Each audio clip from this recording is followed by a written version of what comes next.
Assalamu alaikum wa rahmatullah, bismillah, walhamdulillah, wa salatu wa salam ala rasulillah wa ala alihi wa sahbihi wa man walah. Rabbi sharah li sadri wa yassir li amri wahlul 'uqdatan min lisani yafqahu qawli. Mes frères et sœurs, on continue toujours notre série Un jour dans la vie d'un musulman. Tu es en train de te préparer à sortir pour aller à l'école ou pour aller au travail. Avant de sortir de chez toi, tu fais attention à ce que tes vêtements respectent les codes vestimentaires dictés par notre religion. Puis tu sors de chez toi. En sortant de chez toi, tu n'oublies pas de faire les invocations. Les invocations quand tu vas fermer la porte de chez toi, quand tu vas monter dans l'ascenseur, quand tu vas prendre ta voiture, il y a des invocations à dire. Quand on sort de chez soi, le prophète alayhi salatu wassalam, dans le hadith de Anas nous a dit: si l'homme en sortant de chez lui dit Bismillah, tawakkaltu ala Allah, la hawla wa la quwwata illa billah, au nom d'Allah, je m'en remets à Allah, il n'y a de force et de puissance que par Allah, le dominant, le roi lui répond: sois guidé, épargné et protégé. Et le Satan dit à un autre Satan: que peut-on faire d'un homme qui a été guidé, épargné et protégé? Rapporté par l'imam Abu Daoud. Salama radiallahu anha rapporte: le prophète sallallahu alayhi wa sallam n'est jamais sorti de chez lui sans lever les yeux au ciel et dire: Allahumma inni a'udhu bika an adilla aw udal, aw azilla aw uzal, aw adlima aw udlama, aw ajhala aw yujhal alayya. Ô Seigneur, je cherche protection auprès de toi pour que je n'égare personne, ou que je ne sois égaré, pour que je ne commette aucune faute, ou qu'on ne m'incite à la faire, pour que je n'oppresse personne, ou que je ne subisse une oppression, pour que je ne sois injuste, ou que je ne subisse une injustice, rapportée par l'imam Abu Daoud. Tu vas par la suite prendre l'ascenseur, ou tout simplement ta voiture. Quand tu prends un moyen de transport, rappelle-toi qu'il est bon de dire, comme le prophète sallallahu alayhi wa sallam nous a enseigné: Subhanalladhi sakhkhara lana hadha wa ma kunna lahu muqrinin wa inna ila rabbina lamunqalibun. Gloire à celui qui nous a mis ceci à notre service, alors que nous n'étions pas capables de les dominer. Et c'est vers notre Seigneur que nous devons retourner. Mon frère, ma sœur, toi qui es étudiant, étudiante, remercie Allah tabarak wa ta'ala de t'avoir donné accès aux études. Remercie Allah tabarak wa ta'ala pour ce bienfait. Combien de personnes dans le monde sont privées d'éducation? Combien de personnes dans le monde sont privées d'école? Combien de personnes dans le monde n'ont pas accès aux écoles? Remercie Allah tabarak wa ta'ala de t'avoir accordé cette faveur de pouvoir étudier, de t'avoir accordé un père qui travaille dur pour subvenir à tes besoins et qui souhaite ardemment que tu sois meilleur que lui. Remercie Allah Azzawajal d'avoir mis à ta disposition les causes nécessaires pour réussir et de t'avoir accordé une maman qui fait tout ce qu'elle peut pour que tu puisses travailler dans un environnement calme et une vie paisible afin que tu puisses apprendre. Ta mère met à ta disposition le plus de confort possible et elle invoque Allah jour et nuit, lui demandant que tu sois parmi les meilleurs, que tu sois parmi ceux qui réussissent, que tu sois parmi ceux qui ont une bonne situation et que tu sois utile à la société et à la communauté. Remercie-tu Allah subhanahu wa ta'ala pour ses nombreux bienfaits. Également, prépare une bonne intention. Avant de sortir pour aller à l'école, étudiant, étudiante, je souhaite que chacun et chacune d'entre vous se pose la question suivante. Pourquoi est-ce que j'étudie? Cher étudiant musulman, chère étudiante musulmane, pourquoi est-ce que tu étudies? Pourquoi tu vas à l'école? Est-ce que c'est uniquement pour avoir un diplôme? Est-ce que c'est simplement parce que c'est le souhait de ton père? Pourquoi est-ce que tu étudies? L'étudiant musulman étudie parce que sa religion l'a incité à apprendre. Elle l'a encouragé à la demande de la science religieuse ainsi que la science mondaine bénéfique et utile. Sois donc muni d'une attention sincère. J'étudie, pourquoi? Pour plaire à Allah tabarak wa ta'ala en étant utile pour ma communauté. J'étudie pour plaire à Allah tabarak wa ta'ala en étant utile à la Ummah. J'apprends, je vais en cours, j'écoute, je révise, je veille la nuit, je me fatigue. Pourquoi? Pour plaire à Allah tabarak wa ta'ala, car Allah subhanahu wa ta'ala aime le musulman fort. Si tu as cette bonne intention, tes allées et tes retours entre la maison et l'école ou la fac peuvent se transformer en adoration. Vous imaginez un peu? Ça peut se transformer en adoration. Comment? C'est très simple. Si on place une bonne intention dans les actes qu'on a l'habitude de faire et qui ne sont pas des adorations en elles-mêmes, eh ben la bonne niyyah tuhawwil al-'ada ila ibada. La bonne intention, quand on la met dans une chose, peut transformer l'acte qui est banal, qu'on fait routinièrement, en quoi? En adoration. Subhanallah, t'imagines? C'est-à-dire que le temps que tu as passé à l'école, à réviser, à apprendre, tout ça peut devenir une adoration pour Allah subhanahu wa ta'ala. Donc j'ai dit, remercie Allah subhanahu wa ta'ala. 2, place une bonne intention avant d'aller à l'école. 3, n'oublie pas que la réussite vient d'Allah. N'oublie pas que la réussite vient d'Allah. Apprends à être poli et attribue tout bien à Allah et tout mal à toi-même. Notre prophète Ibrahim alayhi salatu wassalam, ce noble prophète, cet exemple parmi les prophètes, nous donne justement une grande leçon. Quand il dit dans le Coran, dans Sourate Ash-Shu'ara, Sourate 26, versets 78 à 80, Alladhi khalaqani fahuwa yahdin, walladhi huwa yut'imuni wa yasqin, wa idha maridtu fahuwa yashfin. Il parle d'Allah subhanahu wa ta'ala, il dit c'est lui qui m'a créé, c'est lui qui me guide, c'est lui qui me nourrit. Et il attribue ici tous les bienfaits à Allah subhanahu wa ta'ala. Et concernant le mal, il se l'attribue à lui-même. Il dit, et quand je suis malade, c'est lui qui me guérit. Regardez ce qu'il dit. Il dit, c'est lui qui me crée, c'est lui qui me guide, c'est lui qui me nourrit, c'est lui qui me donne à boire. Et quand je suis malade, il n'a pas dit, et quand il me fait tomber malade. Subhanallah. C'est ça l'adab ma'Allah. C'est ça le bon comportement avec Allah. C'est que tu attribues la réussite, le bien à Allah et le mal à toi-même. Et quand je suis malade, c'est lui qui me guérit. Tel est le comportement à adopter avec Allah subhanahu wa ta'ala. N'oublie jamais que ce n'est pas parce que tu es intelligent que tu as réussi. Ce n'est pas parce que tu as une bonne mémoire que tu as réussi. C'est grâce à Allah azza wa jal que tu as réussi. Donc attache toujours la réussite à qui? À Allah. Également parmi les conseils que j'ai à te donner, démarque-toi. Par quoi? Par le fait de rechercher l'excellence. Donne toujours le meilleur de toi quand tu étudies. Nos frères et sœurs étudiants et étudiantes, tout comme nos enfants écoliers et écolières, ne doivent pas simplement se contenter de valider ou de passer à la classe supérieure. Non. Vous devez d'être les meilleurs. Ton rôle, quel que soit ton niveau d'études, c'est de travailler, de réussir, mais aussi d'être le meilleur. Tu te dois d'être sérieux, patient, de fournir un maximum d'efforts, de travailler dur. Travailler dur, c'est-à-dire quoi? C'est-à-dire que pendant qu'il y en a qui seront en train de s'amuser et jouer, toi, tu optimises ton temps. Pourquoi? Parce que si tu veux obtenir des grands diplômes, et on a besoin des musulmans forts, on a besoin de musulmans diplômés, on a besoin du médecin, du docteur, de l'architecte. Et je ne suis pas en train de dire qu'on n'a pas besoin du boulanger, de l'éboueur, etc. Chacun parmi eux est important, mais on a besoin de gens qui ont des études et des études derrière leur dos. Un bon bagage. Pourquoi? Pour pouvoir être un maximum utile. Donc on ne te demande pas de réussir, mais on te demande d'être le meilleur dans la réussite. Et selon Kulayb radiyallahu anhu, le prophète sallam a dit, Allah aime quand quelqu'un fait une chose qu'il s'applique en la faisant rapporter par l'imam al-Bayhaqi. Applique-toi. Applique-toi dans tes études. Regarde pas les autres qui sont en train de passer leur temps dehors à jouer au foot, à faire du sport, ou à jouer à la console, ou à passer leur temps dans les sorties, les films, le shopping. Optimise ton temps. Ça ne veut pas dire que tu n'as pas le droit de te divertir, de faire du sport, etc.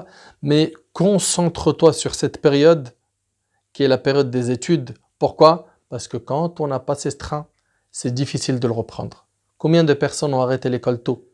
Ils ont arrêté au collège, ils ont arrêté au lycée.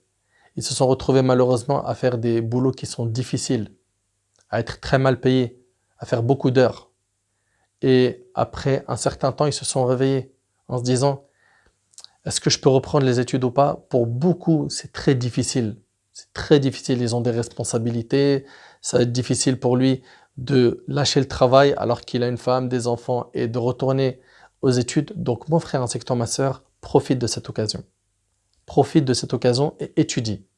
Étudie, cartonne dans tes études. Et prenez garde, chers étudiants et étudiantes, ne prononcez jamais les paroles des paresseux qui disent « je réviserai à la fin de l'année ».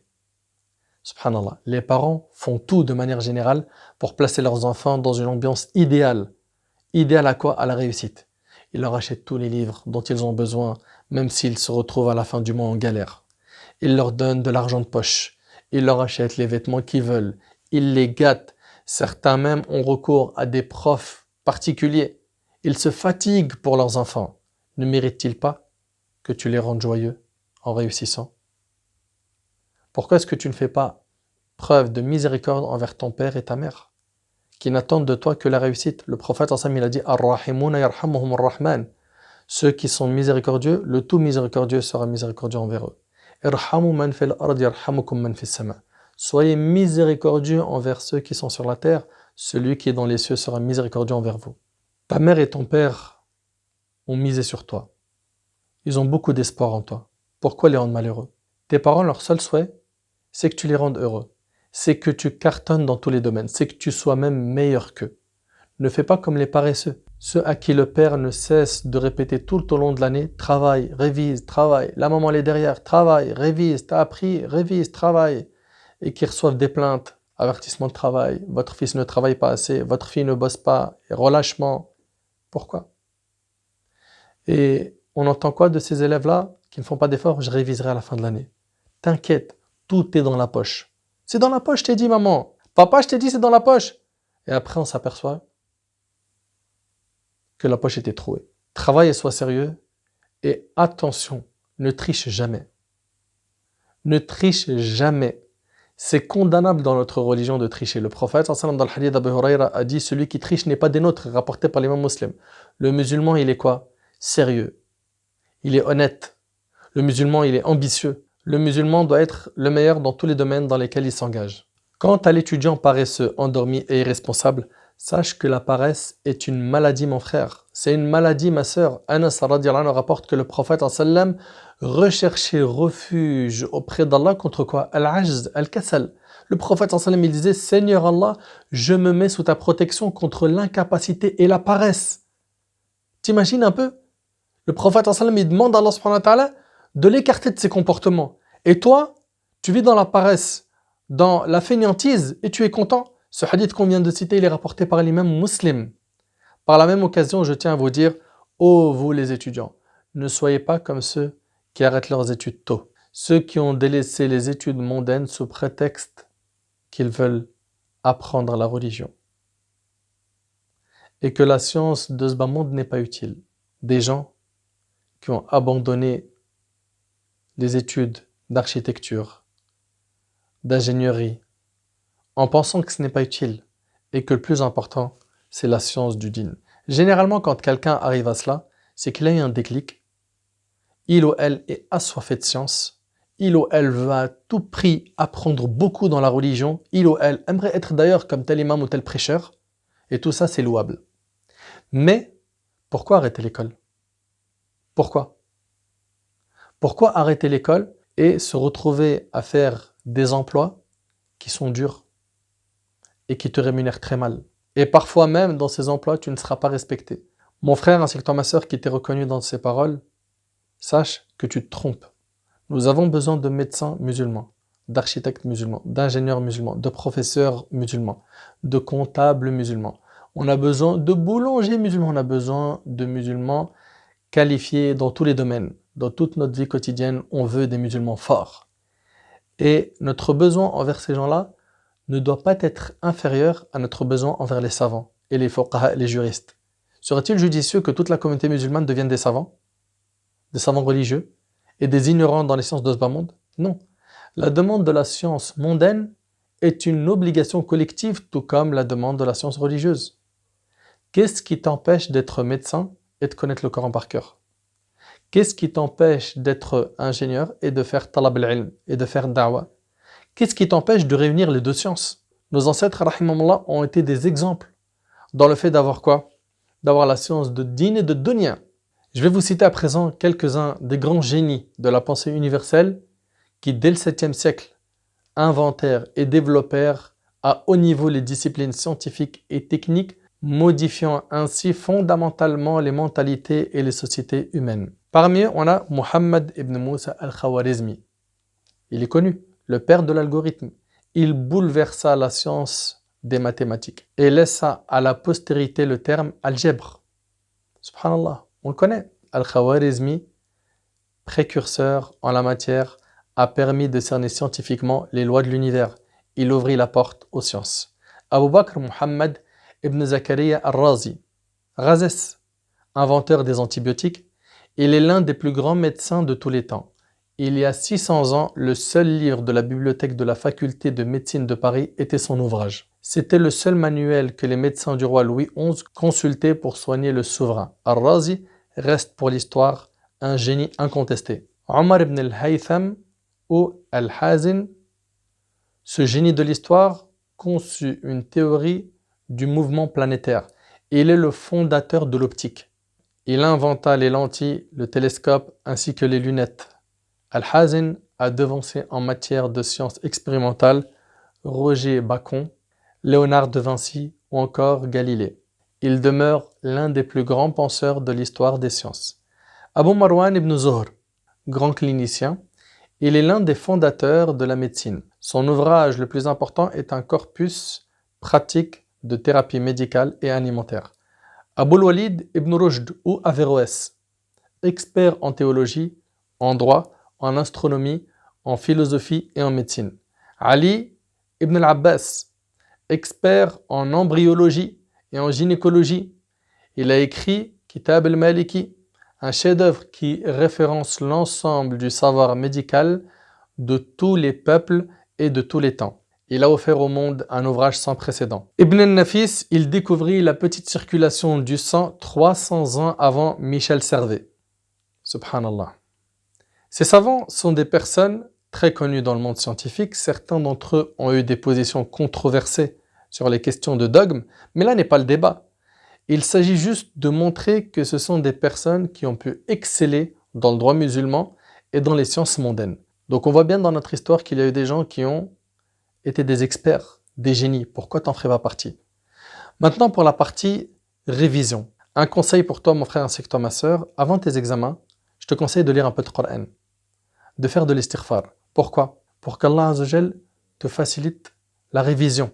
Il a été rapporté d'Abdullah ibn Abbas que le prophète a dit « Celui qui fait beaucoup de demandes de pardon, Allah lui assure à chaque problème une solution et à chaque inquiétude une issue favorable et lui accorde ses dons par des voies insoupçonnées rapportées par l'imam Abu Daoud ibn Majah Ahmad. » Malgré la faiblesse de ce hadith, les savants disent qu'on peut le citer. Pourquoi? Car il entre dans la catégorie du targhib et du tarhib, des recommandations et des avertissements, et que son sens existe dans d'autres textes.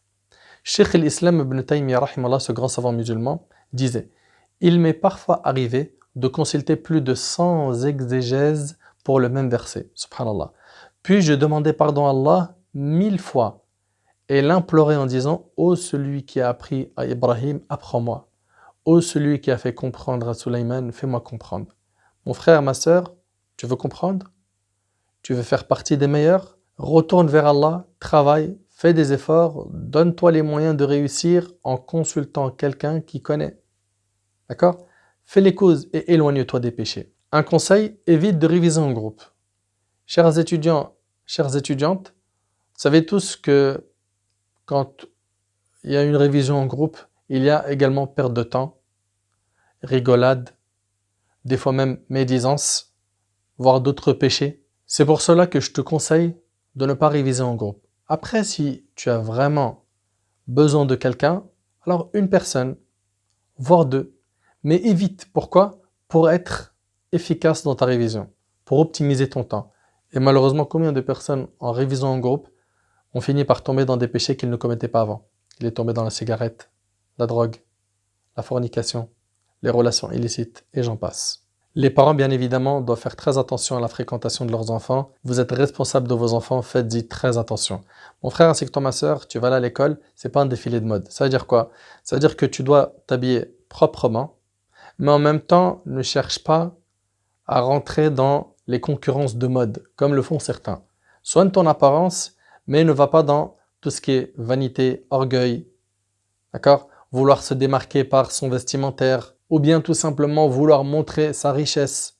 Non, sois humble, sois modeste et habille-toi de manière correcte. Un conseil, fais très attention au choix de tes amis. Il y en a plein qui étaient sur le droit chemin et un jour ils ont rencontré la personne qui les a éloignés du chemin d'Allah subhanahu wa ta'ala. Cette sœur était pudique, elle avait un programme avec le Coran, elle faisait du dhikr, elle était obéissante. D'un seul coup, elle est devenue rebelle. Elle s'est écartée du Coran.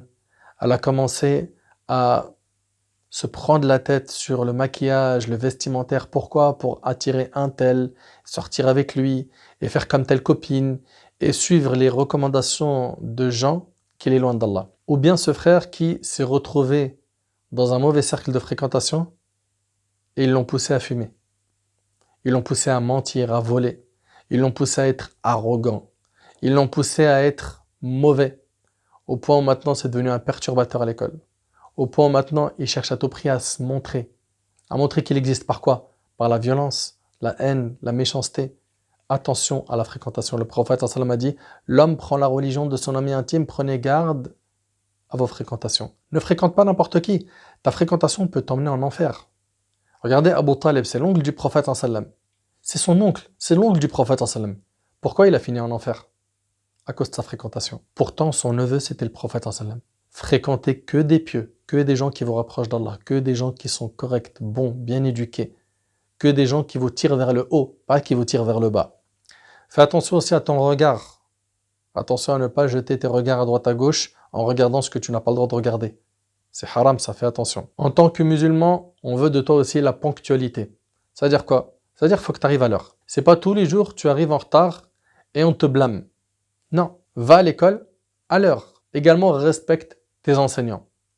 Aujourd'hui, vous le savez, que les jeunes, ils aiment bien se montrer. Alors, qu'est-ce qu'ils vont faire?